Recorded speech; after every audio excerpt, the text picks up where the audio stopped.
আপনারা যারা আমার মতো পিডিএফ ফাইল বানাবেন তাদের জন্য এই ভিডিওটি, তাই ভিডিওটি কেউ মিস করবেন না। ভিডিওটি পুরো দেখলেই বুঝতে পারবেন। তো আপনারা প্রথমে আপনাদের ফোনের গুগল প্লে স্টোরে চলে আসবেন এবং পিডিএফ স্ক্যানার লিখে সার্চ করবেন। পিডিএফ স্ক্যানার লিখে সার্চ করার পরে আপনাদের এরকম এই অ্যাপসটা ইনস্টল করে নেবেন। অ্যাপসটার লোগো দেখতে এরকম। ইনস্টল করার পরে অ্যাপসটাকে ওপেন করে নেবেন। আপনারা যদি আপনাদের কোনো ডকুমেন্টস, তাহলে আপনারা ডকুমেন্টসে ক্লিক দিবেন। এরপরে আপনারা আপনার অ্যাপসটাকে পারমিশন দিয়ে দিবেন, আমি দিয়ে দিচ্ছি। এরপরে এখানে দেওয়া আছে সিঙ্গেল পেজ, এটা দেওয়া আছে মাল্টিপ্লেক্স পেজ। এখানে দেওয়া আছে ইনপুট। যদি আপনারা কোনো ছবি গ্যালারি থেকে ইনপুট করতে চান তাহলে আপনাদের এখানে ইনপুট দেওয়া আছে এবং এখানে দেওয়া আছে ইফেক্ট। আপনারা যদি ছবির ইফেক্ট ব্যবহার করতে চান তাহলে এখানে ইফেক্ট দেওয়া আছে। আর মাল্টিপ্লেক্স পেজ মানে আপনাদের অনেকগুলা পেজকে বোঝানো হয়েছে। তো আমি আপনাদের বোঝাচ্ছি। আমি প্রথমে ধরেন এই এক নাম্বারটা আমি ছবি তুলছি। এরপরে আমি দুই নাম্বার ছবি তুলতেছি। এরপর 3 নাম্বার। এরকম আপনার যত হাজার পেজ আছে আপনি ছবি তুলবেন। ছবি তুলে আপনারা এই সাইটে এই আইকনে ক্লিক দিবেন। আমি এখানে ক্লিক দিচ্ছি এবং আপনারা এখানে এই ডান অপশনে ক্লিক দিবেন।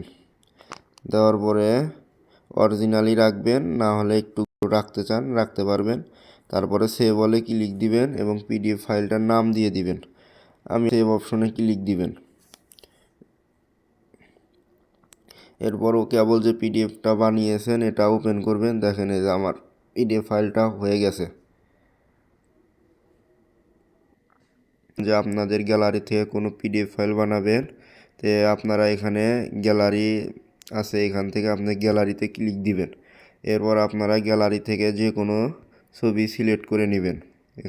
আমার এখানে 9টা ছবি আছে। আপনারা চাইলে যত ছবি আপনারা পিডিএফ বানাতে পারবেন। এরপর আপনারা ইনপুটে ক্লিক দিবেন। ইনপুটে ক্লিক দেওয়ার পরে এখানে সিলেকশন আছে, আপনারা পুরো সিলেকশন করে দিবেন। এরপর ডান অপশনে ক্লিক দিবেন। তারপরে আমি অরিজিনালি রাখছি এবং আপনি আপনার পিডিএফ ফাইলটার নাম দিয়ে দিবেন। আমি আমার পিডিএফ ফাইলটার নাম দিয়ে দিচ্ছি।